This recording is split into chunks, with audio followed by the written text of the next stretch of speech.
It began a long, long time ago, before clocks, before calendars, perhaps even before stars had names. A disagreement. A very big disagreement, you might say. The kind that splits things in two. Light on one side, darkness on the other. Good intentions paving one road, bad intentions, well, they paved another much wider road, with surprisingly good signage. It's a story that has been told many times, in many ways, but the core of it, that stays the same. Two sides, one epic, endless argument. This wasn't just a polite debate over celestial tea. Oh no, this was the universe holding its breath. This was the fundamental question of existence itself. Would it be kindness or cruelty, hope or despair, creation or utter glorious destruction? These were the stakes. High stakes. The kind that make angels tremble and devils grin. The kind that shape everything that comes after. Every choice, every sunrise, every shadow that dances just out of sight. It all ties back to this primal cosmic clash. At the heart of this grand cosmic drama stand two figures, two champions, one of light, radiant and terrible in his glory, the other a shadow, once bright, now twisted into something else. They are the generals, the symbols, the very essence of their respective sides. Their names echo through history, through myths, through whispered prayers and shouted curses. They are Michael and they are Satan, and their story is far from over. It's playing out right now. In fact, the stage was set, heaven above, vast and shimmering, the earth below, new and green, and then the other place, the one built on defiance and regret. This cosmic theatre would host the greatest showdown. A battle not just of swords and fire, though there was plenty of that, but a battle of wills, a battle for souls, a battle for the very definition of what it means to be. The curtain rose on an epic, and the players knew their parts perfectly.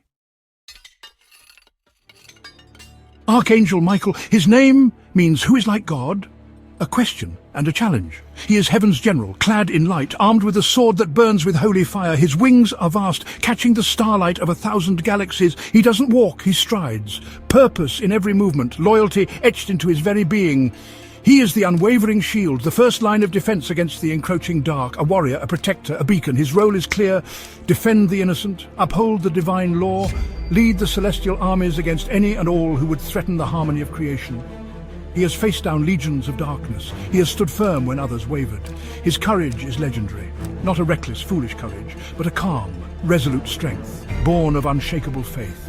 He knows his cause is just, and that knowledge makes him formidable, more than formidable, terrifying to his foes. Think of him as the ultimate knight, pure of heart, unflinching in duty.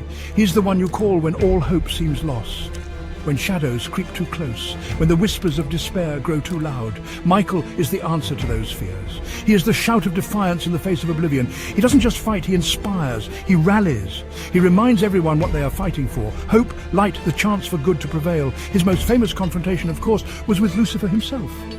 The bright star, fallen. Michael cast him out of heaven, a decisive victory, but the war? The war continued. Michael remains ever vigilant, his gaze sweeping across the cosmos, ready for the next battle, the next skirmish in this unending conflict. He is the constant, the steadfast warrior, heaven's shining sword forever poised to strike against the dark. A very busy angel, all things considered. And then there is Satan, the adversary. He wasn't always known by that name.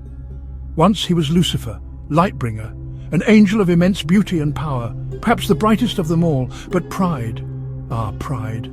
It's a small seed that grows into a monstrous tree. He looked at the light, and then he looked at himself, and he thought, why not me? A dangerous thought, the most dangerous thought perhaps. It was the beginning of his fall, a long, long fall.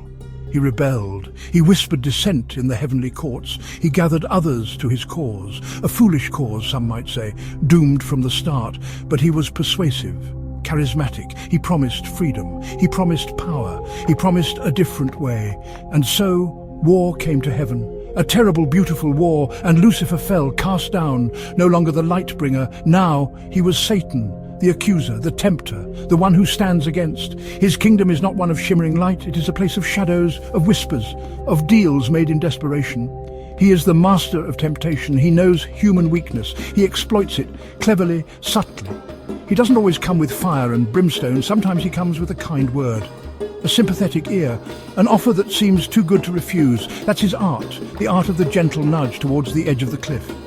He is the embodiment of all that opposes the divine.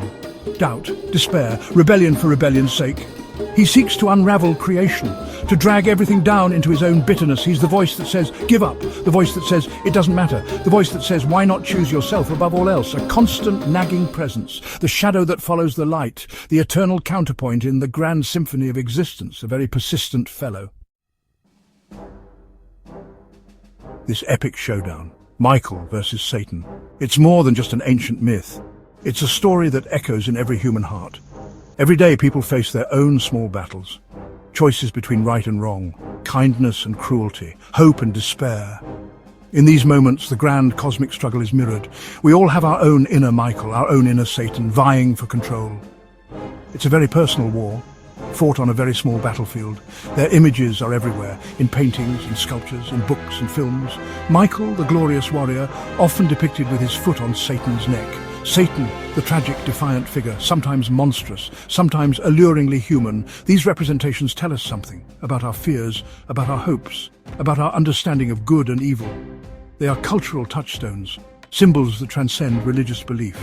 They speak to a fundamental human experience, the struggle itself. The battle isn't confined to dusty old texts or museum halls, it's a living narrative. Some believe it continues in the spiritual realm, unseen, unheard by most, but always there, influencing events, shaping destinies. Others see it as a metaphor, a powerful way to understand the forces at play in the world and within ourselves. Either way, the story has power. It grips the imagination, it makes us think, which is what good stories do. So, the clash between Archangel Michael and Satan endures. It's a tale of ultimate loyalty versus ultimate rebellion, of divine light against profound darkness. It reminds us that choices have consequences, that there are forces greater than ourselves, and that the fight for what is good is a fight worth fighting. Again and again, forever and ever, or at least until the very end of the story, which by all accounts hasn't been written yet. Not quite.